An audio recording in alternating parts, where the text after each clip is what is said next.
की चल रही है, तो वेद मंत्र की व्याख्या होती है और प्रश्नोत्तर सत्र होता है। जुड़े हैं, कुछ समय तक जुड़े रहिएगा, ये निवेदन अवश्य है।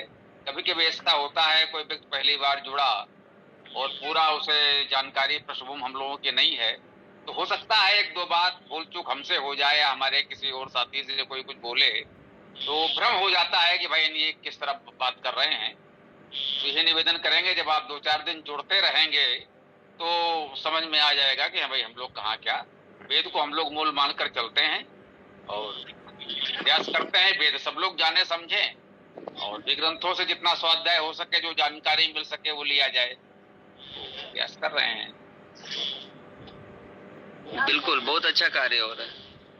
मैं जुड़ना चाहूंगा, कुछ समय नहीं मिल पा रहा था, समय का अभाव की वजह से मैं नहीं जुड़ पा रहा था, लेकिन आज से मैं कंटिन्यू करूंगा।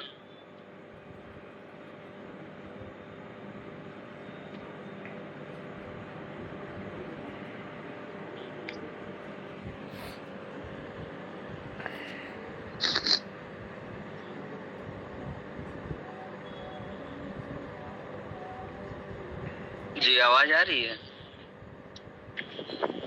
जी आ रही है। जी जी बिल्कुल, जी बिल्कुल। बहुत अच्छा लगा आपसे बात करके।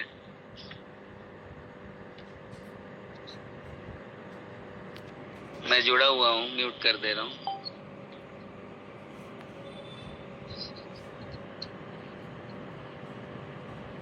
जी, तो आप यही ध्यान रखें, जब बोलना हो तो माइक ऑन करके अपनी बात कह सकते हैं, और जब नहीं बोलना है तो बंद रहे।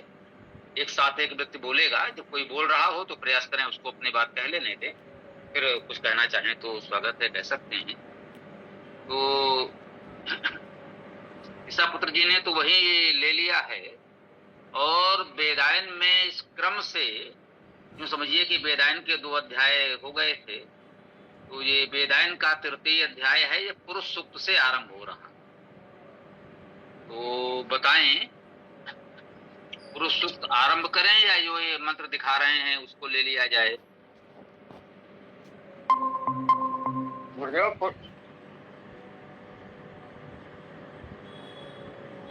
पुरुष सूक्त अगर ले लिया जाता तो ज्यादा बढ़िया था, वो वाला तो बाद में भी हो जाएगा, किसी दिन हो जाएगा।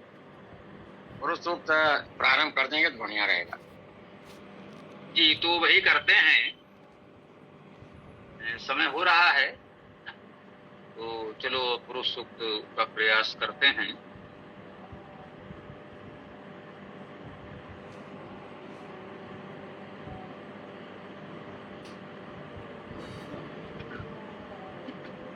ओम खं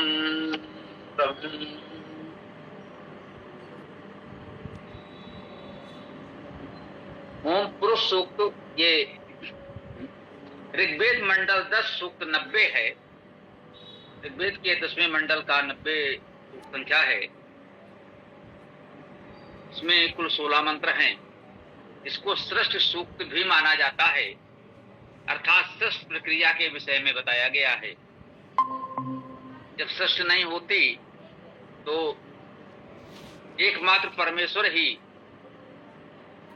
सर्वव्यापी है, वो तो सदैव है। जब श्रेष्ठ नहीं होती तो केवल परमेश्वर ही सर्वव्याप्त होता है, और उसी परमेश्वर से क्रमशः सृष्टि का निर्माण या विकास होता है। ये इस पुरुष सूक्त का विषय है। तो आइए इस पुरुष सूक्त के प्रथम मंत्र को आज हम लोग थोड़ा समझने का प्रयास करेंगे।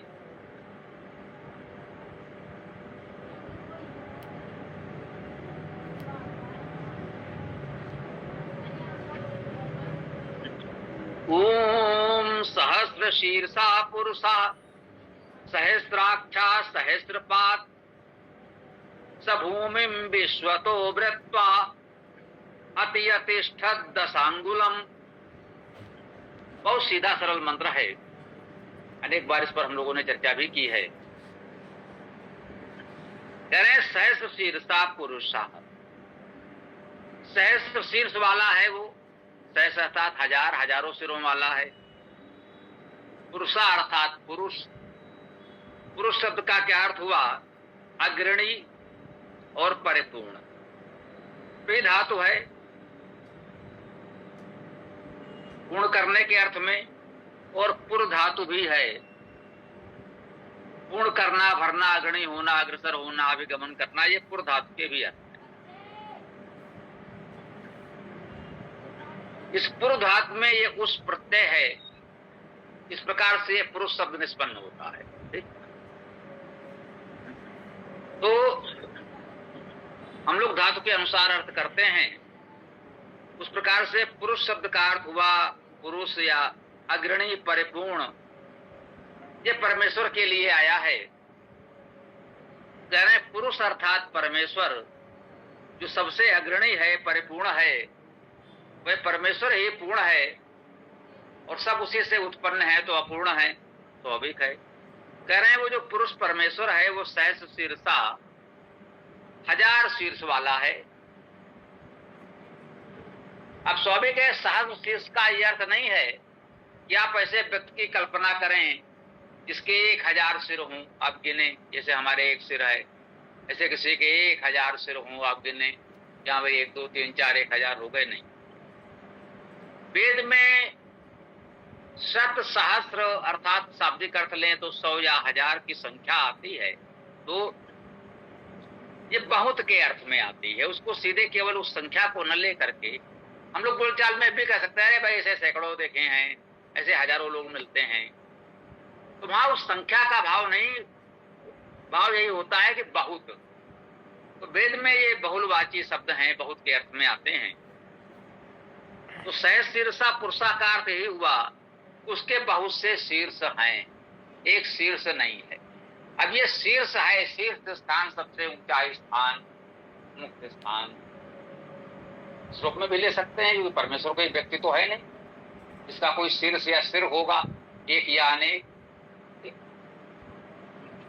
उसके हजारों शीर्ष हैं और वो आगे कहते हैं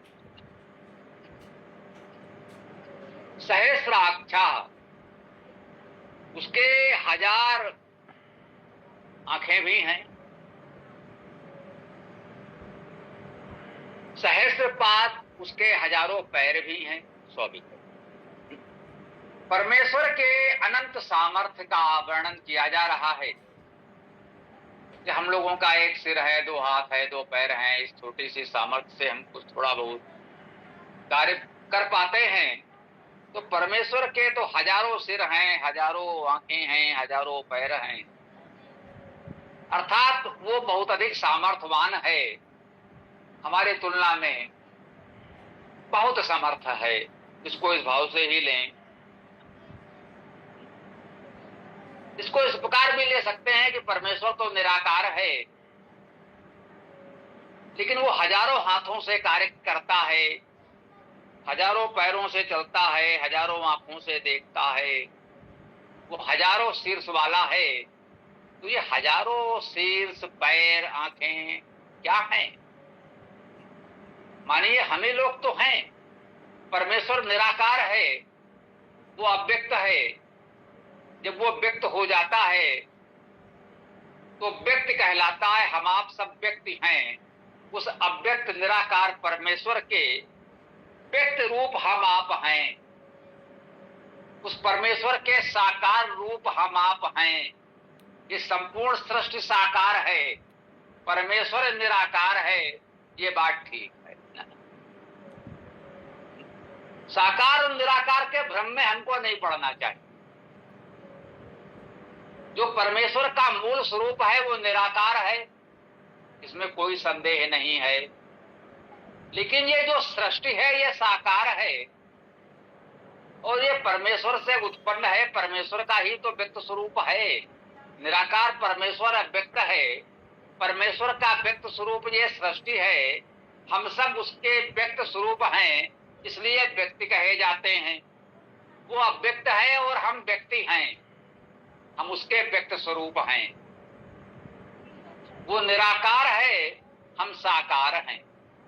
वो अनंत है, उसका अनंत विस्तार है, अनादि अनंत है, हम सीमित हैं। तो जब साकार होते हैं तो सीमित भी हो जाते हैं। साकार है तो कोई ना कोई आकार होगा, उस आकार की कोई माप होगी, कोई सीमा होगी। इसलिए ये तो जानना ही चाहिए कि परमेश्वर का मूल स्वरूप है ना, परमेश्वर का मूल स्वरूप तो निराकार है, वो अनादि अनंत सर्वव्यापी चेतना है, लेकिन ये संपूर्ण सृष्टि उसका ही साकार व्यक्त स्वरूप है, उसी से उत्पन्न है, सृष्टि के रूप में वही साकार हुआ है, अलग से कहीं से ये सृष्टि नहीं आई है।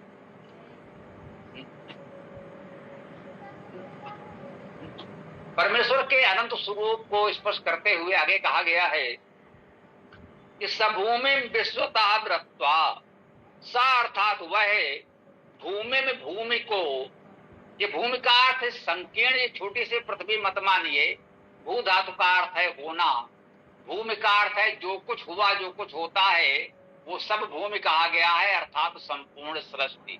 यहाँ भूमि से भाव जो है वो संपूर्ण सृष्टि से है, ठीक है। तो कह रहे सबभूमि विश्वतः व्रत्वा, वह भूमि को अर्थात इस संपूर्ण सृष्टि को, विश्वता अर्थात सबसे, सब ओर से, विश्व का अर्थ होता है सभी, वह भूमि को अर्थात इस सृष्टि को विश्वता सभी ओर से व्रत्वा अर्थात आवृत करके, संपूर्ण सृष्टि उसी से व्याप्त है, उसी से आच्छादित है, उससे परे तो कोई सृष्टि है नहीं। कहते हैं सबभूमि विश्वता व्रत्वा, इस भूमि अर्थात उत्पन्न संपूर्ण सृष्टि को वो सब ओर से आवृत किए हुए है, आच्छादित व्याप्त किए हुए है। और वो केवल इतना ही नहीं है कि जितनी सृष्टि है भाई, सृष्टि में संपूर्ण, आप कह लीजिए कि वो संपूर्ण सृष्टि में व्यापक है, सर्वव्यापक है, ठीक है, हाँ है, लेकिन परमेश्वर इतना ही नहीं है। आगे कहते हैं अति अतिष्ठत दशांगुलम, वो संपूर्ण सृष्टि को तो आवृत किए हुए है, लेकिन वो 10 अंगुल इससे और अधिक है। जितनी सृष्टि है उससे वो और भी बहुत अधिक है। ये सृष्टि यदि 1 अंगुल मानी जाए तो इससे 10 अंगुल वो और अधिक है। ये संपूर्ण सृष्टि जितनी है हम लोगों के सोच विचार की सीमा में वो अनंत जैसी है, लेकिन ये अनंत प्रतीत होने वाली सृष्टि भी उस अनंत परमेश्वर की तुलना में तो 1 अंगुल भी नहीं है। इससे कहीं अधिक, जो प्रतीक में कहा गया 10 अंगुल, इस सृष्टि से भी वो बहुत अधिक है। तो वो जो इस सृष्टि से परे बहुत अधिक है, वो परमेश्वर अनादि है, अनंत है, सर्वव्यापक है, इसलिए निराकार भी है। वो सदा अपने मूल स्वरूप में अवस्थित रहता है, लेकिन सृष्टि के रूप में साकार होकर व्यक्त भी हो जाता है। मुझे नहीं लगता है किसी को भी साकार और निराकार के पचड़े में पड़ना चाहिए। इस भ्रम में वही पड़े होते हैं जिन्होंने वेद का स्वाध्याय नहीं किया होता है। वो चाहे अपने को निराकारवादी कहते हों या साकारवादी कहते हों, हाँ, थोड़ा बहुत समझने में, जानने में, व्यक्त करने में, कहने सुनने में कुछ अंतर हो सकता है। हो सकता है उस बात को हम आपको बहुत अच्छे से न समझा पा रहे हों, या आप में से कोई उतना न समझ पा रहा हो जो हम कहना चाह रहे हैं। हमसे कहने में कहीं न्यूनता चूक हो सकती है या किसी के समझने में हो सकती है, लेकिन इससे सत्य तो एक ही है, सत्य में कोई परिवर्तन नहीं होगा। तो ये परमेश्वर के दिव्य स्वरूप का वर्णन इस पुरुष सूक्त में किया जा रहा है। पहले सृष्टि से पूर्व वह केवल परमेश्वर अर्थात सर्वव्यापी चेतन सत्ता ही सर्वत्र व्याप्त थी, और वही धीरे धीरे इस सृष्टि के रूप में व्यक्त होती है। ये पूरी प्रक्रिया हम लोग इस सृष्टि सूक्त में आगे धीरे धीरे पढ़ेंगे। तो ये पुरुष सूक्त के प्रथम मंत्र की चर्चा हम लोग यहाँ पूर्ण करें, विराम दें। आगे आप लोगों का जो भी प्रश्न आदि को प्रस्तुत कर सकते हैं। ओम। अथर्ववेद का एक मंत्र है, मैं उस पर पूछना चाहूंगा, लेकिन मैं बताऊं कैसे उसको।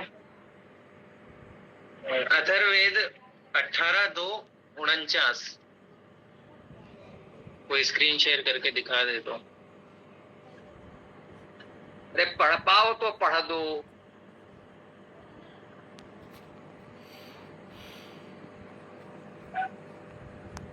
अथर्ववेद का 18:2-49। जो मंत्र पढ़ा गया है उस पर तो कोई कुछ बोलता, किसी ने कुछ नहीं कहा। कैसा क्या लगा, क्या समझा जाना, कोई बात नहीं, वो भी ले लो, अथर्ववेद भी।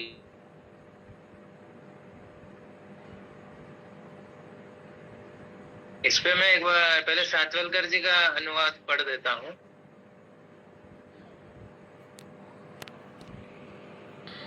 ये जो नह पितु पितर, हमारे पिता के पित्र हैं ये, और जो पितामह उनके भी पितामह है ये, जो कि पूर्व अंतरिक्षम आविविशु, विशाल अंतरिक्ष में प्रविष्ट हुए हैं, और ये जो पृथ्वी उद्याम पृथ्वी तथा द्युलोक में आख्यंती निवास करते हैं, तेभ्यः पितृभ्यः, उन पितरों के लिए नमसा विधेम, नमस्कार पूर्वक पूजा करते हैं।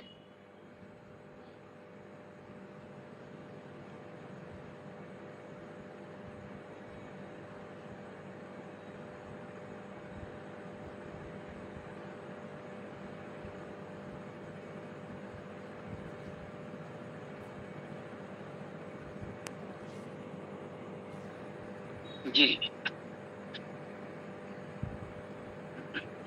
ठीक है, मंत्र है वेद में, बहुत से मंत्र हैं। यही मैंने निवेदन किया है, भैया एक ओर से वेद को पढ़ना आरंभ करो तो बहुत सी अच्छी अच्छी बातें, जानकारी मिलेगी। ये भी मंत्र पढ़ लिया, अच्छी बात है, और आगे पढ़ो, उसमें क्या एक बात है। हम मंत्रों की चर्चा तो कर ही रहे हैं, एक मंत्र की चर्चा आपने भी कर दी।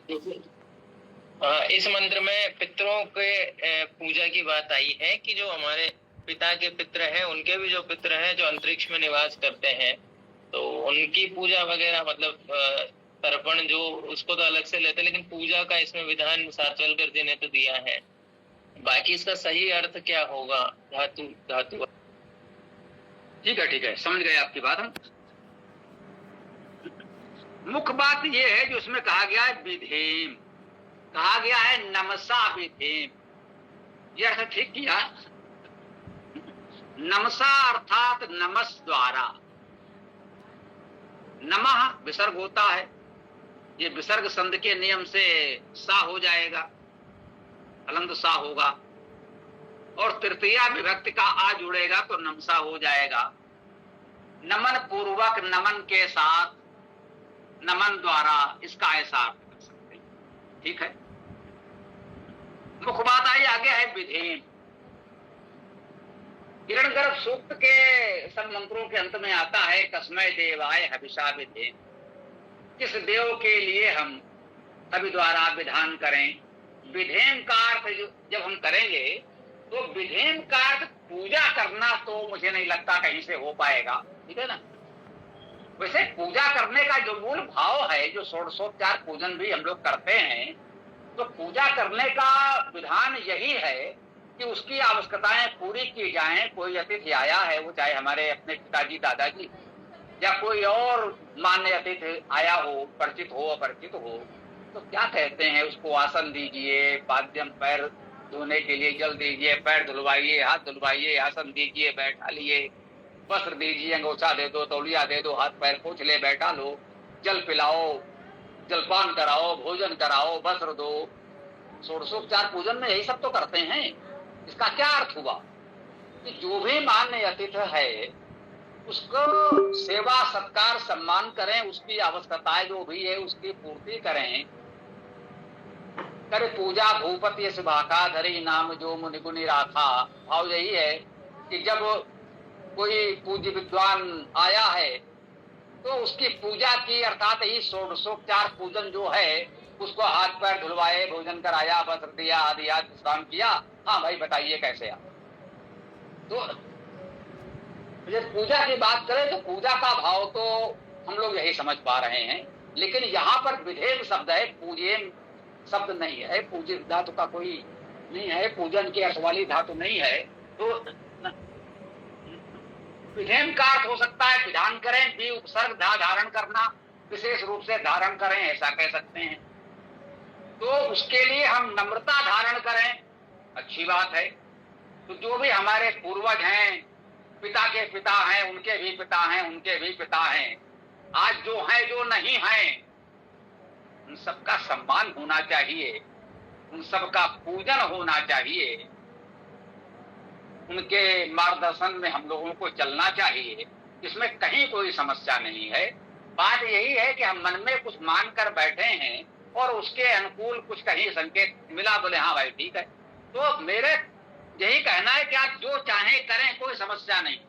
आप जिस रूप में जो अपनाना चाहें, जो करते हैं वो करते रहें। बस वेद की बातों को, शास्त्र की बातों को अभी विवाद का विषय न बनाएं। आप अध्ययन करें, स्वाध्याय करें, जो आपके समझ में आए उसका पालन करें। समय के साथ सत्य उद्घाटित हो जाएगा, मेरा यही निवेदन है। ऐसा न हो कि कहीं से 2-4 शब्द, वाक्य, मंत्र, श्लोक मिल गए और विद्या विवाद आए। थोड़ी सी विद्या जो मिली वो विवाद में लगा दो। मेरा विनम्र अनुरोध सभी मित्रों से यही है, गंभीरता से अध्ययन करो भाई, है ना। एक वेद तो पढ़ लो, फिर बाकी वेद पढ़ो और फिर कोई बातें आए तो कहना चाहे तो जैसे चाहो पूजन करो, हमें कोई आपत्ति नहीं है। लेकिन ये मत करो कि बस यही बात है। वेद का अलग अलग लोग भावार्थ ले रहे हैं और हम सबको नमन करते हैं। भैया मुख्य बात यह है कि वेद को पढ़ो। पढ़ते नहीं है और कहना चाहते हैं वेद में ये कहा, वो कहा, ये है, ये नहीं है। तो हम तो ये कहते हैं भैया पढ़ो, जो आपको लगता हो उसका अनुपालन करो। मेरा निवेदन यही है।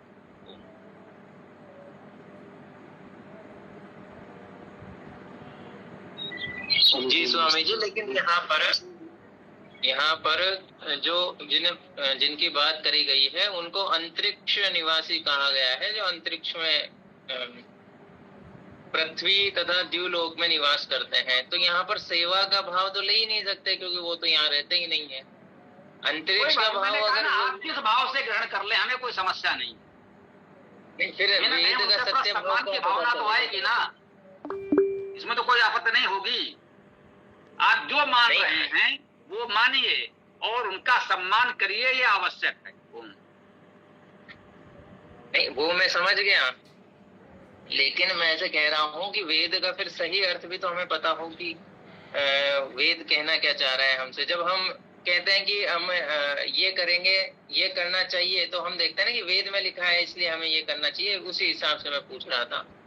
जैसे आर्य समाज ने ये किया है, जो पुरुष हमारे पिता के समान है और जो दादा के तुल्य है और जो चौड़े आकाश में विद्या बल से विमान आदि द्वारा प्रविष्ट हुए हैं, यानी विमान के ऊपर है, और जो पृथ्वी और आकाश में सब प्रकार शासन करते हैं। अब ये शासन करते हैं, ये सारी भावना वेद से बिल्कुल हट के है। वेद ये कहना भी नहीं चाहता उन पितरों की अन्न से हम सेवा करें। अभी अन्न से सेवा करें ये भी नहीं कहना चाह रहा वो। रक्षक महात्माओं की अन्न से सेवा करें, तो ये तो बिल्कुल ही अलग दिशा में चले गए। तो हमको एक बार इसका सही अर्थ भी तो पता हो कि ये किन पितरों की बात कर रहा है, किन अंतरिक्ष की बात कर रहा है। जैसे पृथ्वी है, हम निघंटु पृथ्वी को तो अंतरिक्ष भी कहा है, और पृथ्वी और पृथ्वी दो अलग अलग शब्द है। जो नम शब्द है उसका अर्थ अन्न भी होता है। नम क्या है, अन्न को भी कहते हैं नम, है ना। और नम शब्द का अर्थ वज्र भी होता है। नम शब्द का अर्थ सत्कार करना भी होता है। नम शब्द का अर्थ अन्न होता है, लेकिन प्रसंग अनुसार वो नहीं जुड़ रहा ना। वहाँ पर अंतरिक्ष में रहने वाले के अन्न से क्या लेना देना होगा। सेवा भी उनकी नहीं कर पाएंगे, अंतरिक्ष में है भाई वो। और अगले ही मंत्र में मृत पुरुष के रक्षा की बात करी गई है, तो वो प्रकरण ही पूरा ये चल रहा है, तो उसमें अन्न कहाँ से ले लेंगे। वही बात स्वामी जी जो कह रहे हैं कि किसी एक शब्द को पकड़ के नहीं कह सकते किसी से कुछ। वैसे जैसे न तस्य प्रतिमा अस्ति, बस इतना से कह के उसकी प्रतिमा नहीं है, ये सब पकड़ के एक गलत बात होती है ना। वैसा तो मंत्र प्रसंग के अनुसार उसका अर्थ भी वैसा ही होगा। और धातुज अर्थ भी। धातुज अर्थ के बाद जो भावार्थ करेंगे वो प्रसंग अनुसार करेंगे। देखना इसका देवता क्या है, इस देवता क्या है जरा बताना, तो कुछ वो भी बताएगा। देवता है भूरिक त्रिष्टुप, ऋषि है यम मंत्रोक्त, छंद है अथर्वा। ये कहाँ से ले आए भैया, ये AI का गड़बड़ झाला है क्या? थोड़ा विवेक लगाओ, ये तो बिल्कुल ही बेसिर पैर कहाँ से बोल रहा है। अथर्वा ऋषि हो सकता है, देवता हो जाए मान लेंगे, ठीक है ना। ये भूरिक त्रिष्टुप छंद है, ये देवता यहाँ कैसे दिखा रहा है, जरा इसको जरा देखो तो, जो समझ में नहीं आ रहा है। वेबसाइट वाले ने मिस्टेक की। वेबसाइट वाले की गलती है, वेबसाइट वाले की गलती है। तो क्या है 18/2 इसीलिए हम लोग 49। कहते हैं कि हम लोग जरा पुराने लोग हैं, छपी हुई पुस्तक लेकर बैठते हैं, उस पर भरोसा करते हैं। हाँ, उसमें की छपाई की छोटी मोटी चूक तो हो सकती है, वाह का बा हो जाए, कुछ इस तरह का हो जाए लेकिन ऐसा अनर्थ छपी हुई पुस्तकों में अब तक नहीं दिखा है। भूल चूक वहां भी होती है, मेरी पुस्तक में भी होगी, लेकिन ऐसा अनर्थ नहीं मिलेगा। ऋषि अथर्वा देवता यम, ऐसा सातवेलकर जी वाले में है जी। ये ठीक है, ये समझ में आने वाला है। देखिए, हो सकता है किसी और संस्करण में इसमें कुछ अंतर हो, वो बिल्कुल अलग विषय है, लेकिन देवता यम है ये हो सकता है कि नहीं, कोई दिखाए कि नहीं उनके संस्करण में तो देवता यम नहीं ये लिखा है, वो अलग विषय है, लेकिन यम देवता हो सकता है इतना तो समझ में आता है, ठीक है ना। ऋषि अथर्वा है, ये भी बिल्कुल ठीक है। अथर्ववेद में तो पूरे अथर्ववेद का ऋषि अथर्वा माना जाता है, एक तो ये है, और मंत्र और सूक्त के अलग अलग ऋषि भी लिखे गए हैं। तो कुछ लोग तो ये कह देते हैं पूरे अथर्ववेद का ऋषि अथर्वा है, छुट्टी पाए कहीं कोई परिश्रम करने की आवश्यकता नहीं रही। लेकिन आप देखेंगे तो प्रत्येक मंत्र का ऋषि आपको मिलेगा अथर्वा के अलावा। पूरे अथर्ववेद का ऋषि अथर्वा होता हो तो होता हो, लेकिन सूक्तों मंत्रों के अलग अलग ऋषि होते हैं, ये तो निश्चित है जी। ऋषि यम है, ये समझ में आया। ऋषि अथर्वा है, देवता यम है मंत्रोक्ता, छंद है भूरिक त्रिष्टुप। जी ठीक है, तो छंद भूरिक त्रिष्टुप है, ये ठीक है। त्रिष्टुप छंद वही है जो कसमय देवाय हंसा विदेम या शिव संकल्प सूक्त पढ़ते हैं, तन्मे मना शिव संकल्प मस्तु, ये त्रिष्टुप छंद है। ये भूरिक आदि जो लगा रहता है, आप लोग उसके उसमें न पढ़े, 11-11 वर्णों के 4 चरण होते हैं तो त्रिष्टुप छंद होता है, और 1-2 वर्ण न्यूनाधिक हो जाते हैं तो भी उसी छंद में मान लिया जाता है। तो ये भूरिक आदि लिख देते हैं, उसका निचृत है, भूरिक है, और क्या है, वो सब यही सब होता है, वो कोई विशेष बात नहीं है। तो त्रिष्टुप छंद है, वो तो पढ़ने के लय के लिए लिखा हुआ है, ठीक है ना। देवता यम है, इसको हम इस प्रकार से समझना चाहेंगे कि इस मंत्र में यम के विषय में बताया, समझे ना। इस मंत्र में जो कुछ हमें बताया जा रहा है वो यम के विषय में बताया जा रहा है। अब ये यम क्या है? यम का अर्थ है नियमन करने वाला, जो नियम व्यवस्था बनाए रखे चलाए, नियमन करने वाले को यम कहते हैं। अर्थात नियम व्यवस्था पहले नियम व्यवस्था बनाने वाला, तो फिर वो तो यम परमेश्वर ही हो जाएगा।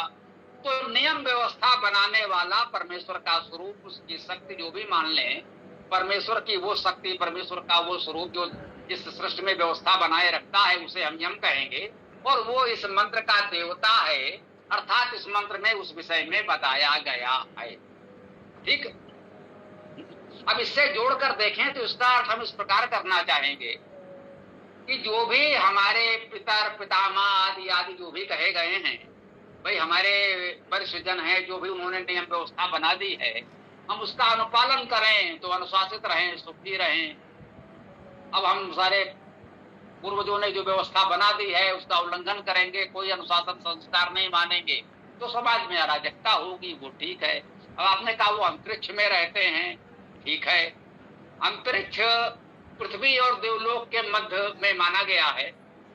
हम इसको कह सकते हैं, आज की शब्दावली में हम कह देते हैं, कोई सहमत या असहमत हो सकता है, तो जो पृथ्वी का वायुमंडल है उसे अंतरिक्ष कहा गया है वेद में, ऐसा मुझे अनुभव हुआ है वेद के स्वाध्याय में। तो अब ये अंतरिक्ष में रहने वाली जो बात कही गई है, अब ये काव्यात्मक रूप से प्रतीकात्मक भी मान लें, या जैसा कि कुछ लोग कहना चाहेंगे कि नहीं जो हमारे पितर हैं वो अंतरिक्ष में रहते हैं। अब समस्या ये आएगी, बहुत अच्छी बात है, अर्थात जो हमारे पितर पूर्वज हैं, हमारे पिताजी, दादाजी, परदादाजी, जो अब नहीं रहे इस संसार में, कहने का अर्थ उन्हीं का है ना, हमारे दादा परदादा, उनके दादा परदादा जो अभी संसार में नहीं रहे, जिनका शरीर अब नहीं रहा, तो वो सूक्ष्म शरीर से सूक्ष्म रूप में क्या अंतरिक्ष में रह रहे हैं? यदि वो अंतरिक्ष में रह रहे हैं तो इसका अर्थ ये हुआ कि न तो उनको मोक्ष मिला और न पुनर्जन्म हुआ। ठीक है ना, इस पर भी विचार करना पड़ेगा। न तो मोक्ष मिला और न पुनर्जन्म हुआ। तो अब एक इस व्यवस्था, इस संभावना पर आपको विचार करना होगा। इसका देवता यम है, अर्थात एक ऐसी नियम व्यवस्था है कि मरने वाले न तो स्वर्ग जा रहे हैं, न नरक जा रहे हैं, न मोक्ष मिल रहा है, न पुनर्जन्म हो रहा है। वो अंतरिक्ष में त्रिशंकु में लटके रहो वाली स्थिति हो रही है। त्रिशंकु की तरह इसी अंतरिक्ष में लटके रहो। तो वही कहा, बिल्कुल ठीक कहा कि एक शब्द को पकड़कर मत बैठो, बिल्कुल सही कहा। न तो प्रतिमा अस्ति, बोले उसकी प्रतिमा नहीं है। अरे प्रतिमा शब्द का अर्थ क्या है, यहाँ तो देख लिए होते। उसके उत्तर में उन्होंने पढ़ दिया माँ से प्रमा से प्रतिमा से, बोले कह दिया प्रतिमा से हो प्रतिमा तुम, चलो आओ। इनने कही नतस प्रतिमा अस्ति, उन्होंने पढ़ दिया प्रतिमा आसी। अब आओ भाई, तो क्या वेद दो बातें विरोधी कहेगा? जी नहीं, वेद तो एक ही बात कह रहा है, ठीक कह रहा है। अब आपके समझने में भूल चूक है तो इसमें वेद क्या करेगा? तो अपनी समझ को ठीक करो। मैं सबसे यही कहूंगा कि एक ओर से पूरा वेद निष्पक्ष भाव से पढ़ो तो चारों वेद नहीं, एक वेद यजुर्वेद एक बार पढ़ तो जाओ। मुझे लगता है इन सारे प्रश्नों का समाधान स्वयं निकल आएगा। तब तक मैं यही कहूंगा कि यहाँ वहां से एक एक मंत्र और मंत्रांश लेकर के मत जूझो, एक ओर से पढ़ो। और अभी जो भी मन में धारणा है, साकार है, निराकार है, पितर है, अंतरिक्ष में है, स्वर्ग में है, जैसे भी है, जो आपकी धारणा है उसके अनुसार अपना जीवन यापन करें। हाँ, उसको लेकर विवाद में, बहस में न पड़े। अपनी भावना, अपने विचार दूसरों पर थोपने का प्रयास न करें। जो निराकार वाले हो या साकार वाले हो या कोई भी हो, हम ये कहेंगे जब तक वेद का स्वाध्याय पूरा न हो जाए तब तक दूसरों को कोई विचार भाव न थोपे। आपको जो ठीक लगे उसे माने, अपनाएं, अच्छी बात है। ये बहुत लोगों ने रखा है, अच्छे हैं, आर्यन हैं, सत्यम हैं, एक एक करके अपनी बात रख लें आप लोग। जी स्वामी जी, आपने दो बातें कही, उनका मैं बता दूं कि जैसे आपने कहा कि वो अंतरिक्ष में रहे, तो इसमें ये है कि वो लटके रह गए, ना उनको मोक्ष मिला, ना पुनर्जन्म मिला, ना कुछ सदगति मिली। तो उपनिषदों में आया है कि द्युलोक भी एक लोक है। ऐसे अनेकों लोक हैं जिनमें अच्छे कर्म करने पर वहां जाते हैं, वहां अच्छे कर्म करने के बाद और उच्च गति होती है, ऐसा भी उपनिषद में वर्णन है। लेकिन वहां अगर कर्म क्षीण हो गए, यानी पुण्य क्षीण हो गए, तो वापस मनुष्य लोक में आ जाते हैं वो। तो वो लटके नहीं है, अभी वो आवागमन चलता रहता है। मोक्ष तो बहुत लंबा, कर्म फल बिल्कुल नष्ट हो जाते हैं, ना पुण्य है ना पाप है, तब जाके मोक्ष का कोई मार्ग खुलता है। तो जैसे स्वर्ग है, अब स्वर्ग में गए, वहां पर जो हमारे पुण्य थे उसका भोग कर लिया, पुण्य खत्म हो गए, तो वापस मनुष्य लोक में आ गए। तो ये उच्च गति तो चलती रहती है, इसमें कोई दोहराई नहीं है। पुनर्जन्म भी होता है, बिल्कुल होता है, तभी तो कर्म फल व्यवस्था टिकेगी। तो वो अभी इस कॉन्सेप्ट में तो बिल्कुल क्लियर है कि उच्च गति होती है, वहां भोगते हैं अपने पुण्य कर्म, वापस पृथ्वी लोक पर आ जाते हैं। लेकिन यहाँ पर स्पष्ट कह रखा है कि जो एक दूसरी बात आपने कही, व्यवस्था, कि हमारे पूर्वजों ने कोई व्यवस्था बनाई, उसका हम पालन करें। तो वेद मंत्र ऐसा तो कुछ नहीं कह रहा है। तो पालन जो व्यवस्था करेगा वो राजा द्वारा बनाए गए नियमों का ही पालन होगा। घर में तो सामान्य नियम बदलते रहते हैं, उसमें कोई वो नहीं है। हमें एक साथ मिलकर बैठ के खाना चाहिए, वैर नहीं करना चाहिए, ये नियम तो सब बनाते हैं। और ये राजा भी बनाता है कि प्रजा को कोई दुख ना हो, उसके लिए सामान्य नियम राजा भी बनाएगा। तो उसमें ये धारणा नहीं कर सकते। यम जो है वो जो कठोपनिषद है उसमें यम का स्वरूप आप देखेंगे तो वो एक अलग यम के देवता, मृत्यु के देवता जैसे उनको बोलते हैं, तभी तो इस सुक्त के देवता जो है वो यम है। यम को तो हमेशा ऐसा बोला ही गया है, वो मृत्यु के देवता है, ऐसे उपनिषदों में आया ही है। तो उपनिषद भी देखने ही पड़ेंगे। अब मन जो ये मैं अर्थ आपसे पूछ रहा हूँ, ऐसे तो मैं अनेक मत ले आऊं कि ऐसा भी हो सकता है, ऐसा भी हो सकता है। वेद का मेरा पूछने का तात्पर्य बस इतना था कि वेद क्या कह रहा है इस विषय में, लाइन टू लाइन, कि हाँ ऐसा जो तुम्हारे पूर्वज हैं वो अंतरिक्ष में रहते हैं। जैसा मैंने बताया कि पृथ्वी जो शब्द है उसका अंतरिक्ष ही लेना पड़ेगा अर्थ। अंतरिक्ष कौन सा, जो वायुमंडल से ऊपर गया थोड़ा वो, क्योंकि वो निघंटू में, निरुक्त में या निघंटू में है, हाँ निघंटू में अंतरिक्ष को पृथ्वी कहा गया है। पृथ्वी और पृथ्वी अलग अलग दो शब्द कहा गया है, तो वो उस वायुमंडल को नहीं ले पाएंगे आप, अंतरिक्ष में ही जाना पड़ेगा आपको उसके लिए। ये है। बाकी और अक्षय जी जिन्होंने हाथ खड़ा कर रखा है वो भी अपनी बात कह सकता है उस पर। हाँ, मैंने एक वीडियो देखी थी आर्य समाज जी की, तो वो बोल रहे थे कि जो पितृ सुक्त वगैरह जो है उसमें जिन पितरों का आवाहन किया गया है, तो वो बोलते हैं कि ये वैज्ञानिक से क्या बोलते हैं, विज्ञान के विपरीत है। उधर जो पितरों का आवाहन किया गया है वो पितर कौन है, जो हमारे पिता दादा जो जीवित है उनका उधर आवाहन किया गया है, और जो मरे हुए हैं उनका आवाहन उधर नहीं किया गया है, वो तो पाखंड है, ऐसा ऐसा बोलते थे। लेकिन ये वाला जो मंत्र है जो हमने आज देखा वो सिद्ध करता है कि जिनका शरीर छूटा है और जो अंतरिक्ष लोक में जो है उन्हीं पितरों को आवाहित किया जाता है, उनकी विधि से पूजा की जाती है। और दूसरी बात, ऋग्वेद का एक मंत्र है 10वें मंडल का 15वें सूक्त का 14वां मंत्र, उसमें भी स्पष्ट रूप से वर्णन किया गया है कि ये अग्निदग्धा, जो अग्नि में दग्ध हो गए हैं, ये अनग्निदग्धा, अन्य माध्यमों से जिनका अंतिम संस्कार हुआ है उनको आवाहित किया गया है उधर।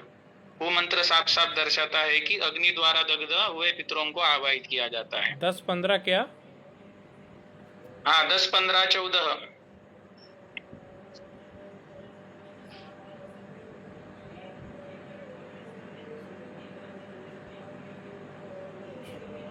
ये वाला? हाँ, ये वाला। हाँ हाँ, जी जी।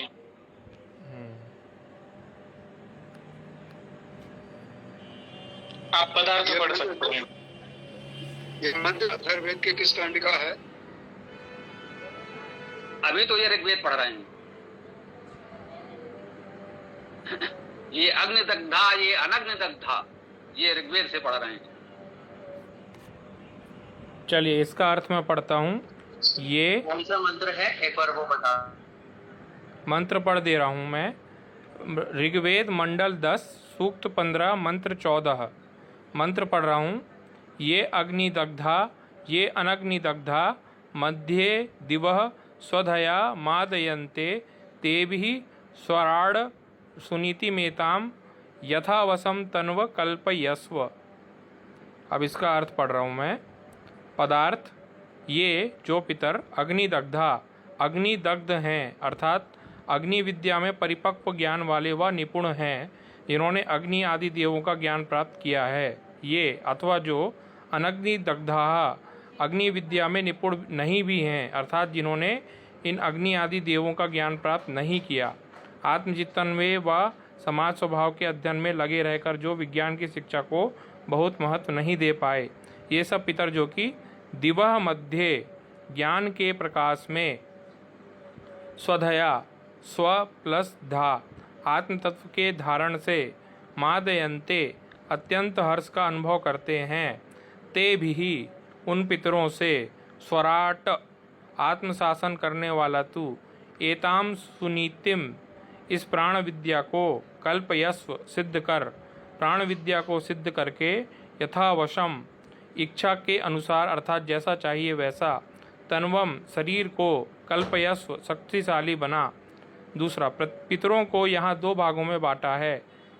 एक तो वे हैं जिन्होंने प्रकृति विद्या का खूब अध्ययन किया है उन्होंने ही यहाँ अग्निदग्ध कहा गया है।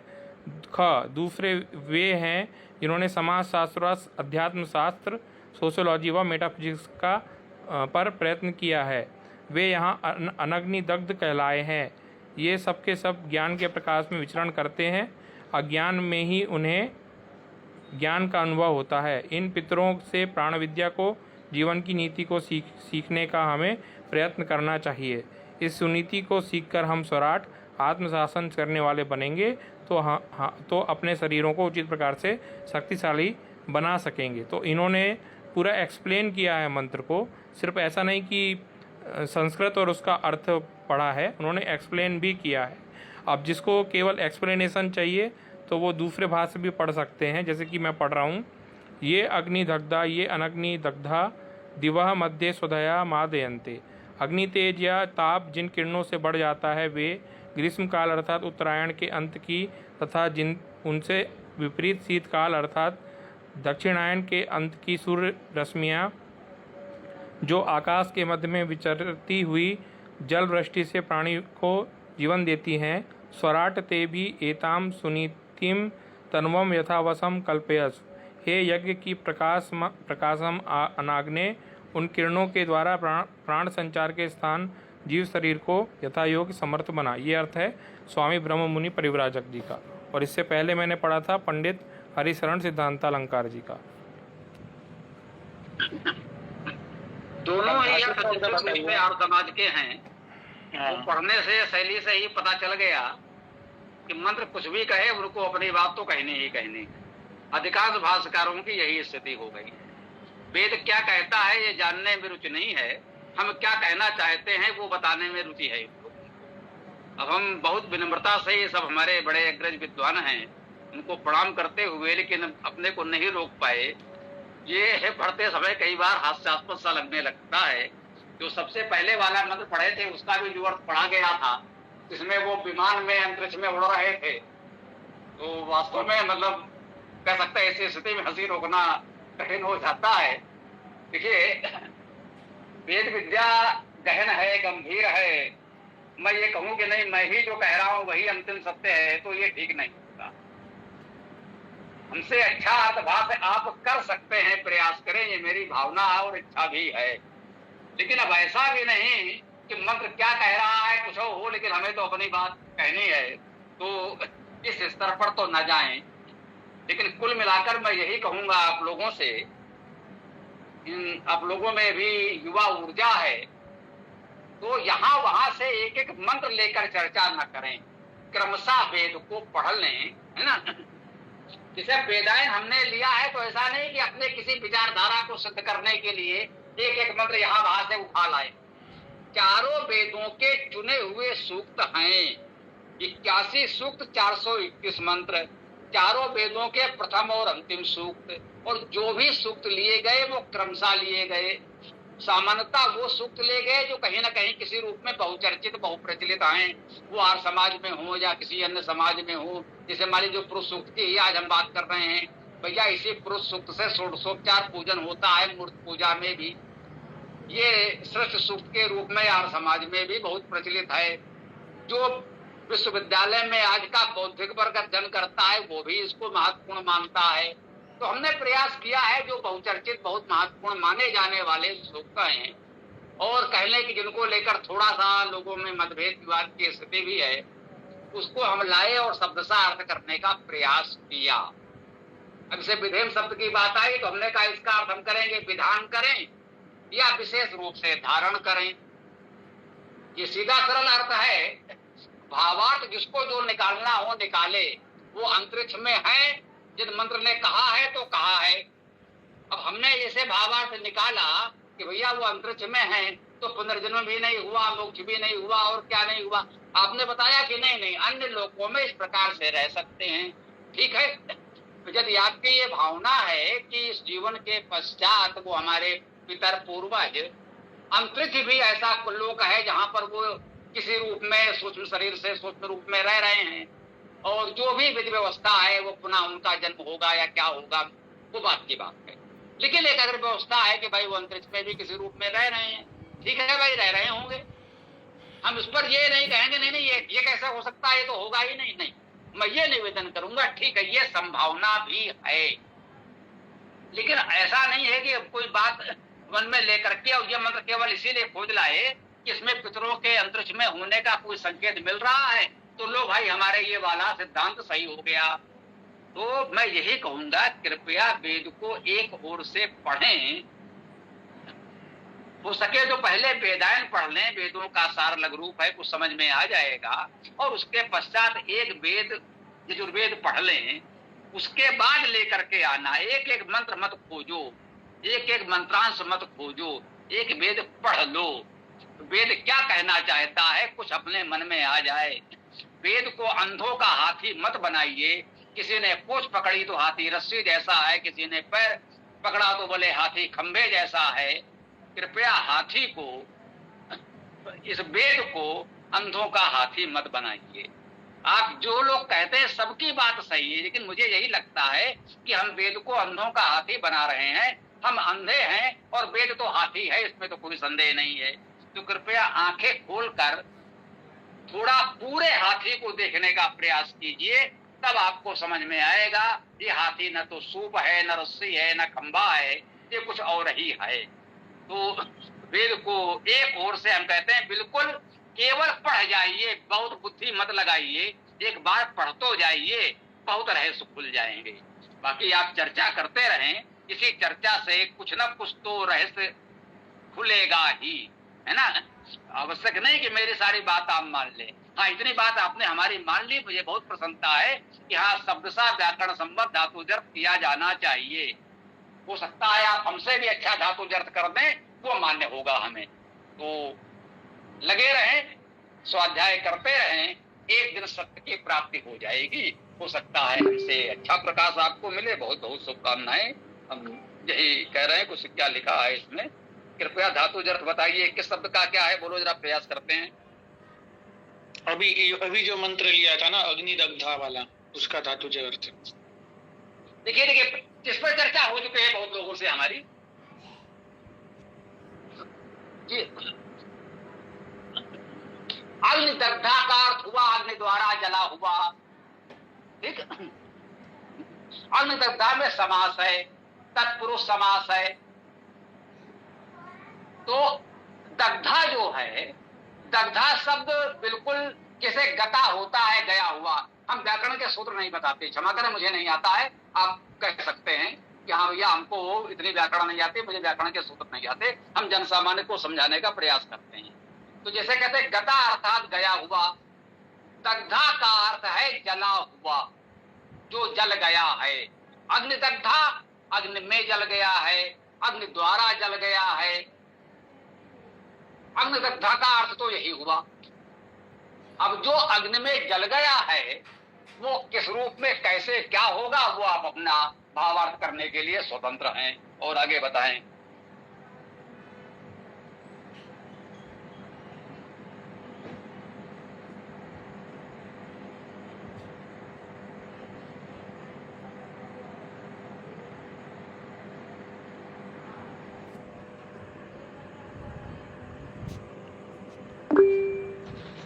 ठीक है, तो यही भ्रम का निवारण करना था कि ये जो बोल रहे थे कि हमारे जो जीवित पूर्वज है, माने जीवित माता पिता या दादाजी वगैरह, उनका पितृ सूक्त में आह्वान किया गया है, मरे युवाओं का नहीं है, ऐसा जो बोल रहे थे वो झूठ था। तो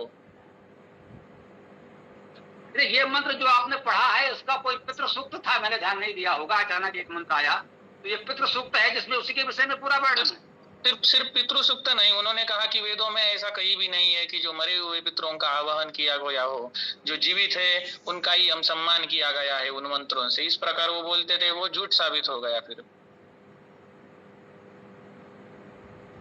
विजय जी, फिर मैं विनम्रता से कहूंगा, जो सत्य आया सामने उसे तो स्वीकार करना चाहिए, लेकिन इसमें ये भाव नहीं होना चाहिए कि हम शास्त्रार्थ जीत गए, किसी को पराजित कर दिया, उसकी बात असत्य सिद्ध हो गई, अब वो कुछ और ढूंढ कर लाएगा, फिर कल कुछ और लेकर के वो बहस करेगा। तो कृपया विद्या विवादाय मत बनाइए, विद्या को विवाद के लिए नहीं, विद्या को ज्ञान के लिए बनाइए, जानकारी बढ़ाने के लिए बनाइए। वो क्या कह रहे थे उसकी चर्चा मत कीजिए। आपने मंत्र पढ़ा, उससे आपने जो समझा उसको ग्रहण कर लीजिए।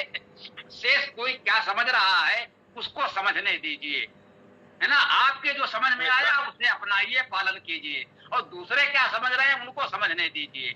हम सत्य कहते रहेंगे, एक दिन जिसको समझना होगा समझ लेगा।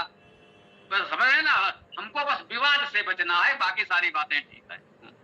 जी, तो यह बातें सिद्ध करती है कि वेद तो सबको मिलाता है।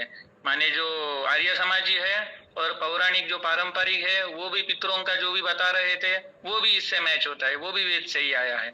उसी प्रकार वेदों में जैसे निराकार का वर्णन है वैसे ही परमेश्वर के साकार का भी वर्णन आ गया है। जैसे कल के मंत्र में हमने देखा कि हे परमेश्वर, आप हमारी आपका रूप हमसे मत छिपावे, माने आप अपना रूप प्रकट करे, जो मुझे दिखाए मुझसे मत छुपाए। माने मनुष्य के आंखों का विषय बनाना, मनुष्यों के आंखों का विषय बनाना मतलब साकार होना। तो साकारवादी हो निराकारवादी हो सबका वेद समर्थन करता है। इसीलिए एक दूसरे पर आक्षेप करने के बदले, खंडन मंडन करने के बदले सब एकजुट रह सकते हैं वेद के सहारे। यही कहना था, एक दूसरे की निंदा नहीं कह रहे हैं कि वेद ही है जो हमारी एकता का आधार बन सकता है। वेद सनातन धर्म का मूल है, वेद को सब मानते हैं। मूर्त पूजा वाले वेद सूक्त से मूर्त पूजा करते हैं, हवन करने वाले वेद मंत्रों से हवन करते हैं, है ना। जिसको जो कुछ करना है करते तो सब वेद मंत्रों से ही हैं। पुरुष सूक्त से तो षोडशोपचार पूजन मूर्ति का होता है, तो भैया वेद से तो आप भी कर रहे हो, वो अलग बात है। वो कह रहे हैं भैया पुरुष सूक्त का अर्थ क्या है ये भी पढ़ा है। अरे भाई मंत्र पढ़ रहे हैं तो कभी अर्थ भी पढ़ लेंगे, ठीक है ना। बस इसमें एक बात मुझे कहना है कि अपनी बात के समर्थन में आप मंत्र खोज रहे हैं। बस मेरी पीड़ा ये है कि वेद का स्वाध्याय अध्ययन अध्यापन नहीं हो रहा है, और समाज मुझे अन्य लोगों से अच्छा केवल इसलिए लगता है कि उसने सीधे सीधे नियम घोषित किया है, वेद का पढ़ना पढ़ाना और सुनना सुनाना परम धर्म है। हमने कभी कहा था चर्च पढ़ाते बाइबिल, मस्जिद में कुरान, वेद न मंदिर में मिले रूठ गए भगवान। हमारे मंदिरों में वेद क्यों नहीं मिल रहे? हमारे धर्माचार्य वेद पर प्रवचन क्यों नहीं कर रहे? हमारे मंदिरों में वेद पाठ प्रवचन क्यों नहीं हो रहा? सभी ईसाइयों के घर में बाइबिल मिलती है और हमारे सनातनियों के घर में वेद क्यों नहीं मिल रहे? घर तो क्या मंदिर तक में नहीं मिल रहे। तो कृपया इस पर ध्यान दें, घर घर वेद, जन जन वेद कैसे पहुंचे। जब सब लोग वेद पढ़ने लगेंगे तो ये भ्रम मिट जाएगा कि वेद में साकार है या निराकार है, मूर्त पूजा है कि हवन कुंड है। इस पर बहस मत करो भैया, वेद का प्रचार करो, वेद को पढ़ो और पढ़ाओ। कोई कहता है ईश्वर निराकार है वेद में, क्या जी बिल्कुल वेद में ईश्वर निराकार है। आप वेद पढ़िए और आपको उसमें निराकार ईश्वर मिलेगा, उसको जानिए समझिए, वो ईश्वर का स्वरूप आपको निराकार स्वरूप वेद में मिलेगा। ले जाइए वेद पढ़िए। उसने कहा भाई वेद में तो साकार स्वरूप है, हम लोग इस तरह पूजा करते हैं। जी बिल्कुल है, आप भी वेद पढ़िए, आपको वेद में अपना पूरा विधान मिलेगा, आपको बहुत अच्छा लगेगा। जाइए पढ़िए। एक ईसाई आए हमारे पास, वो वेद में ईसा मसीह का उल्लेख है, मैंने सुना। जी बिल्कुल है, वेद में ईसा मसीह भी है, ले जाइए आप भी वेद पढ़िए, आपके ईसा मसीह वेद में मिलेंगे, आप वेद पढ़िए। किसी ने हमको बताया, कोई मुसलमान कह रहा था वेद में तो मदीना भी है। हमने जी बिल्कुल वेद में मदीना है, संसार में जो कुछ है सब कुछ वेद से ही है, तो तुम्हारा मदीना भी वेद से ही निकला होगा। ले जाओ तुम भी वेद पढ़ो, क्योंकि वेद ही तो प्राचीनतम है ना, जाओ तुम हो वेद पढ़ो। तो भैया ये सुन के नहीं कि वेद में ये भी है, ये भी है, ये भी है। आप वेद पढ़ो, उसमें जो जो मिलता जाए अपनाते जाओ। वेद में राधा कहाँ कहाँ है ये मत खोजो, वेद पढ़ो, राधा होगी तो अपने आप मिलेगी, नहीं होगी तो आपका भ्रम दूर हो जाएगा। वेद पढ़े बिना क्यों बहस कर रहे हो कि वेद में साकार है कि निराकार है। देखिए अद्वैत मानने वाले भी वेद को मानते हैं, द्वैत मानने वाले भी वेद को मानते हैं, त्रैत मानने वाले भी वेद को मानते हैं। तो हम कहते हैं भैया वेद को सब मानते हो ना, तो द्वैत अद्वैत त्रैत पर बहस मत करो, इस बात पर चर्चा करो कि सब लोग वेद को कैसे पढ़ें। और यदि आप कहते हैं कि हमारा विचार सत्य है, वो वेद में है, लेकिन आप वेद को पढ़ते पढ़ाते नहीं, अर्थात आपको भरोसा नहीं है। आप चाहे जानते हैं कि तो लोग वेद पढ़ेंगे तो कहीं आपकी बात का खंडन न हो जाए, इसलिए आप वेद का प्रचार नहीं करते। हम तो कह रहे हैं आप वेद का पाठ करें, उसका स्वाध्याय करें, चिंतन करें, व्याख्यान करें, प्रवचन करें, जो अर्थ आपको ठीक लगता हो वो करें। निराकार वाले निराकार बतावे वेद में वैसा अर्थ करें, साकार वाले वेद मंत्रों से साकार सिद्ध करें, लेकिन भैया वेद का पाठ प्रवचन व्याख्यान करिए। तो हम यही कह रहे हैं आपसे। जी, जो बहस करने की जो शुरुआत होती है, कभी आपने ऐसा देखा नहीं होगा कि साकार वाले आते और बोलते हैं कि निराकार ईश्वर नहीं है, लेकिन उल्टा होता है। आर्य समाज जी आते हैं और बोलते हैं कि साकार नहीं है, साकार नहीं है। तो कुछ ही मंत्र ऐसे वो प्रदर्शित करते हैं जो कल हमने देखा, वो मंत्र कभी वो प्रदर्शित नहीं करते। वैसे ही पितरों की बात जो आज हमने डिस्कस की, वो अंतरिक्ष में रहते हैं, फिर भी इनके विपरीत कुछ अर्थ ये आर्य समाज ने ही किया था कि जो जीवित है उनका आह्वान किया जा रहा है, मरे हुए थे उनका नहीं किया जा रहा है। तो ऐसी बातें आर्य समाज के ही तरफ से आती है, ये मुझे कहना है। कभी ये पौराणिक कभी इनको नहीं कहते कि ईश्वर निराकार नहीं है वगैरह वगैरह। तो बहस की शुरुआत वही से होती है, आर्य समाज से। धन्यवाद। होती होगी भाई, तो हम क्या करें? वो कर रहे हैं तो क्या उनके साथ हम भी कुएं में गिरे? निश्चित रूप से आर्य समाज ने ये बहुत अच्छा नहीं किया है, और यही कर करके उन्होंने सबको अपना शत्रु बना लिया है। इसीलिए वो सिमटते जा रहे हैं। एक समय था कि पूरे देश में आर्य समाज का डंका बज रहा था, आज वो सिमट गए हैं। आर्य समाज में दैनिक तो छोड़िए, साप्ताहिक में बैठने के लिए 5-7 लोग नहीं मिलते। एक समय पूरे देश में आर्य समाज छाया हुआ था, तो ये उनकी दशा इसीलिए हुई है ना। जब आर्य समाज का विधान था कि आर्य समाज में एक से एक वेद के प्रकांड विद्वान होते थे, तो आर्य समाज का डंका बजता था। आज का आर्य समाजी वेद को देखता ही नहीं है, छूता नहीं है, पन्ना पलटता नहीं है, केवल बहस करता है। साकार है, निराकार है, अद्वैत है, त्रैत है, वो इसी में लगे हुए हैं। आपने वेद पढ़ा? बोले जी नहीं, मैंने तो नहीं पढ़ा। नहीं पढ़ा तो बहस क्यों कर रहे हो? जाओ घर पढ़ो पहले। ये मैं दोनों से कहूंगा, आर्य समाजियों से भी, पौराणिकों से भी, जो भी मत मतांतर वाले हैं। भैया जी वेद सबका मूल है, तो वेद को पढ़ो, बहस मत करो।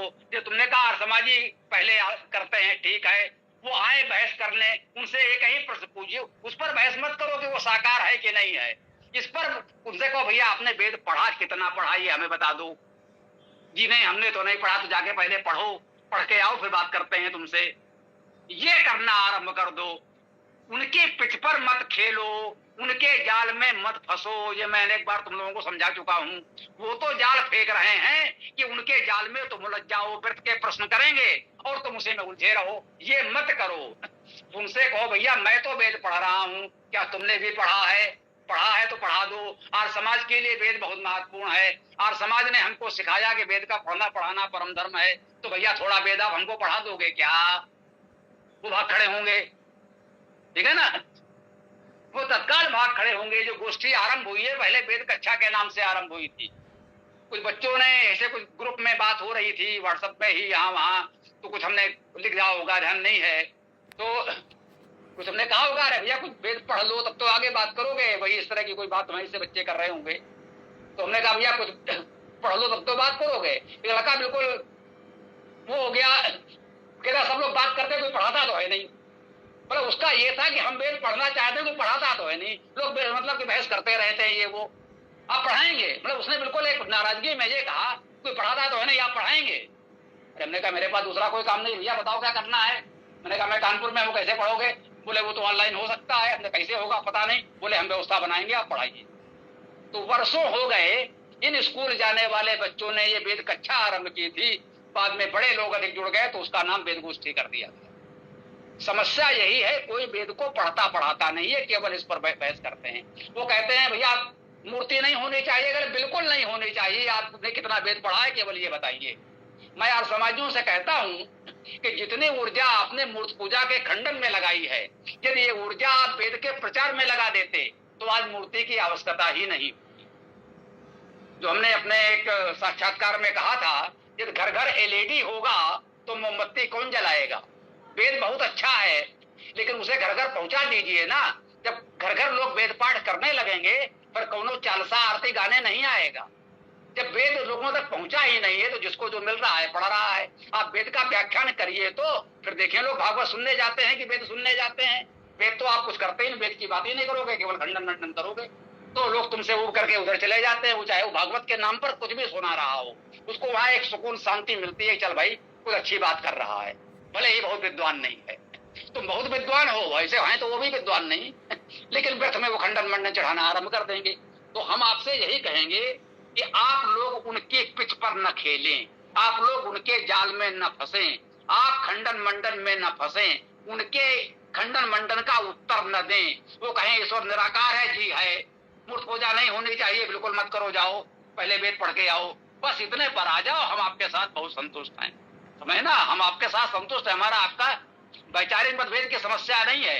वेद को मानने वाले सब वैदिक हैं, अन्य विषयों में थोड़े बहुत मतभेद हो सकते हैं और मतभेदों के साथ हम वेद का प्रचार प्रसार करते रहे। जिसको जो अर्थ भाव अर्थ ठीक लगे करे। गायत्री परिवार वाले अपना पढ़े, आर्य समाज वाले अपना पढ़े, जिसको जो पढ़ना हो पढ़ो, लेकिन वेद पढ़ो और पढ़ाओ।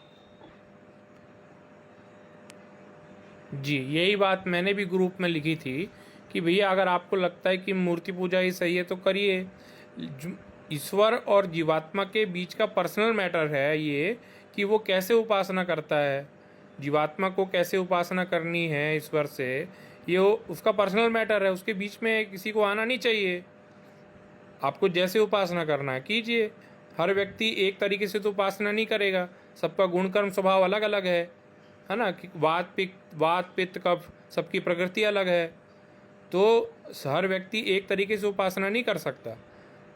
कोई को गायत्री मंत्र पसंद है, किसी को पुरुष सूक्त पसंद है, किसी को सिर्फ भजन पसंद है ना। सबकी योग्यता अलग अलग है ना। कोई बालक है, कोई वृद्ध है ना, कोई जवान है। तो जिसको जैसे उपासना करना है करे। अब भगवान की कृपा से उसको जितना ज्ञान है उस ज्ञान के अनुसार ही वो उपासना करेगा। तो जिसको जो करना है करे, लेकिन वेद पढ़े, वेद में उसको जो मिलते जाएगा उसके अनुसार वो अपनी उपासना की पद्धति चेंज करना है तो चेंज भी कर लेगा। परमात्मा ने सबको स्वतंत्र छोड़ा है, जो जैसा कर्म करना चाहे कर सकता है, फल भोगने में बस परतंत्र है। तो जैसा करना है कीजिए, लेकिन सामने वाले पर दबाव मत बनाइए कि आप मूर्ति पूजा कीजिए या निराकार कीजिए। सामने वाले पर दबाव बनाना ये तो पाप कर्म में आ जाएगा। ज़बरदस्ती मैंने पहले भी कहा था कि मेरे साथ यदि कोई ज़बरदस्ती के लिए बोले कि ओम का जाप करो तो मैं ओम का जाप भी नहीं करूँगा ज़बरदस्ती का। और प्यार से मेरे को यदि कोई राम राम भी बोलेगा तो मैं राम राम बोल दूँगा, लेकिन ज़बरदस्ती का मैं ओम भी नहीं बोलूँगा। धन्यवाद। देखिए बहुत सुंदर बात कही साहब जी ने, हमको यही सीखना। मैं आप लोगों से यही अनुरोध करूंगा कि अब यहाँ वहां से एक एक मंत्र मंत्रास लाकर बात मत करिए। जो वो कर रहे हैं वो आप मत करिए। ये तो फिर आप भी उनके जैसे हो गए ना। क्या अंतर रहा? उसने एक गाली दी, आपने उनके उत्तर में 2 गाली दी, तो भैया आप भी तो उसी में शामिल हो गए ना। फिर अंतर क्या रहा? तो वो गाली दे तो उससे कहे भैया आपने जो गाली दी है वो मैंने ली नहीं, आपके पास वापस। यदि आपने कोई वस्तु किसी को दी, उसने नहीं ली, तो क्या होगा? वो आपके पास वापस। तो इसको भैया अपने पास रखो, हमने स्वीकार नहीं की। आपने हमको जो ये दिया मैंने स्वीकार नहीं किया, इसे अपने पास रखो और चलो निकल लो। बस इतना करो, वेद पढ़ने पढ़ाने वालों का एक समाज समुदाय बन जाए। मूर्ति पूजा करनी है अवश्य करो, रामनवमी है राम की मूर्ति रखो, गुणगान करो और राम की मूर्ति के सामने यजुर्वेद का पारायण करो। कृष्ण जन्माष्टमी मनाइए, कृष्ण की पूजा करिए। कृष्ण ने कहा, गीता में कहा गया है, वेदा नाम सामवेदो हम। जन्माष्टमी पर सामवेद के पाठ की परंपरा बनाइए। कुछ ऐसा करिए ना, बहस में मत उलझिए। जन्माष्टमी पर आप सामवेद का पारायण कीजिए, कुछ घंटों में हो जाएगा, दिन भर नहीं लगेगा, कुछ घंटों में हो जाएगा। अब देखिए गीता के 700 श्लोक पढ़ने में आपको कितने मिनट लगे और 1875 मंत्र है सामवेद में, तो कितने हुए? 3 गुने से भी कम हुए। समझ रहे हैं ना? गीता के 3 गुने से कम है। अब से आप बताइए पूरा सामवेद पढ़ने में आपको कितने मिनट लगेगा? यजुर्वेद में 1975 मंत्र है, 2000 से नीचे ये भी हैं। आप बताइए 700 श्लोक यदि आप कितने मिनट में पढ़ दिए थे तो 1975 यजुर्वेद पढ़ने में आपको कितने मिनट लगेंगे? गणित से जितना आए 5-10 मिनट आप और अधिक ले लीजिए, इतना ही तो लगेगा ना। बहुत गागा कर पढ़ेंगे तो भी सुबह से शाम नहीं हो पाएगी। प्रातः आरंभ करेंगे तो संध्या से बहुत पहले ये आपका विराम हो जाएगा और संध्या काल आप उत्सव मनाइए पाठ का। तो ये परंपरा आरंभ कीजिए ना। आपत्ति इस बात पर है, या आर्य समाज की बढ़त मेरी दृष्टि में केवल इस बात पर है कि जैसे भी हैं वेद का प्रचार प्रसार उन्हीं के यहाँ से मिल रहा है। बाकी लोग बस केवल अपनी बात सिद्ध करने के लिए एक दो मंत्र लेकर ये लोग बात कर रहे हैं। आप लोग वेद का पाठ प्रवचन व्याख्यान करिए तो हम आपको उनसे अच्छा मान लेंगे। ये आप आरंभ कर दीजिए, मूर्त पूजा के साथ आरंभ कर दीजिए। हम मूर्त पूजा में आपके साथ सम्मिलित हैं, लेकिन आप मूर्त पूजा में वेद को सम्मिलित कर लीजिए। एक बात और मैं कहना चाहूँगा, ज़रूरी है। मैं जब छोटा था, 13 साल का था, तब मेरे पिताजी की मृत्यु हुई थी। उसके बाद जब गरुड़ पुराण सुनाया गया था, कथा रखे थे, तो गरुड़ पुराण को मैंने बहुत चाव से सुना था। गरुड़ पुराण में भी बताया गया था कि वो जो व्यक्ति पाप करता है वो वैतरणी नदी जाता है, वहाँ पे उसको गरम आग में डाला जाता है, बहुत प्रताड़नाएं दी जाती। बहुत सम्मान से और बहुत आदर से मैंने उसको सुना था और अभी भी मेरे मन में, हृदय में गरुड़ पुराण के प्रति बहुत आदर है। यद्यपि मैं दयानंदी हूँ, आर्य समाज, मतलब मैं आर्य समाज के प्रति आस्था रखता हूँ, लेकिन मेरे को पुराण पे भी आस्था है। यद्यपि मैंने आज तक पुराणों के विषय में एक भी निंदा नहीं करी। किसी भी पुराण के प्रति मैंने एक शब्द भी नहीं लिखा है आज तक, कहीं पे भी पुराणों को गाली नहीं बकी मैंने आज तक, क्योंकि मैं जानता हूँ कि जो गरुड़ पुराण जिसने भी लिखा था, उसने सिर्फ ये उद्देश्य से लिखा था कि कैसे भी करके लोग पाप कर्म से बचें। उसमें जो भी कहा गया है वो उसका मेरे को आज से समझ में आ गया। मैं उनका सम्मान करता हूँ कि भैया आप पाप कर्म मत कीजिए, नहीं तो अगले जन्म में आपको बहुत यातनाएं मिलेगी, आप आग से जलाए जाएंगे इत्यादि। तो मेरा कहने का तात्पर्य ये है कि अच्छी चीज़ें हम हर जगह से ले सकते हैं, उसमें कोई प्रॉब्लम नहीं है। भले वो पुराण हो, गीता हो, कोई भी हो, कोई भी ग्रंथ हो, भले ही बाइबिल भी हो, मैं उधर से भी द्रोह नहीं करता, उनसे द्वेष नहीं करता। जीसस क्राइस्ट हो, मोहम्मद साहब हो, महर्षि दयानंद जी ने भी मोहम्मद साहब को मोहम्मद साहब ही कहा है और जीसस क्राइस्ट की भी उन्होंने ज़्यादा निंदा नहीं करी है, उनको भी महापुरुष कहा है ना। और ये भी कहा है कि शुरू में कहा है उन्होंने कि जितने भी मतांतर के लोग हैं उनकी मैं केवल निंदा अकेले नहीं करता, अच्छी चीज़ें मैं सबसे लेता हूँ।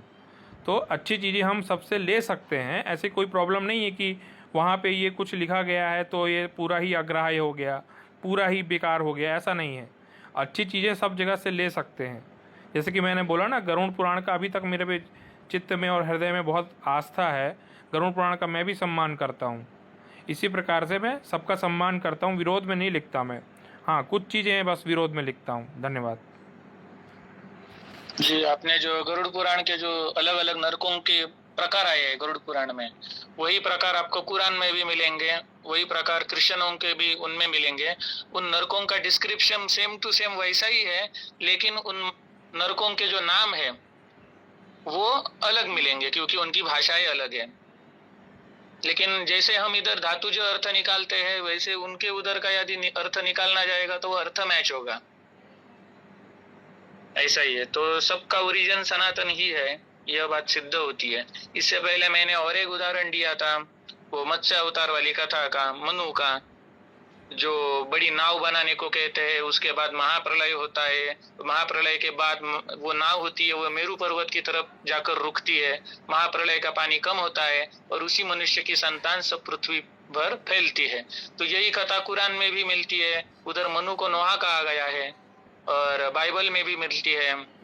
उधर इधर माउंट मेरू को, मेरू पर्वत की, सुमेरु पर्वत की उधर वो नाव थी, वो रुकी थी। उनके बाइबल और कुरान में भी एक पर्वत के उधर ही नाव रुकी थी, लेकिन उस पर्वत का नाम उनकी क्षेत्रीय भाषा में आया है। तो जो आपने जो बताया अलग अलग नरकों के प्रकार गरुड़ पुराण में, वही कुरान बाइबल में भी मिलते हैं, सिर्फ क्षेत्रीय भाषा के अनुसार नाम बदल गए हैं। जिसे हम सेब कहते हैं उसे महाराष्ट्र में सफरचंद बोलते हैं, उसे किसी जगह एप्पल बोलते हैं, उसे किसी और भौगोलिक क्षेत्र में और कुछ बोलते हैं, ऐसा।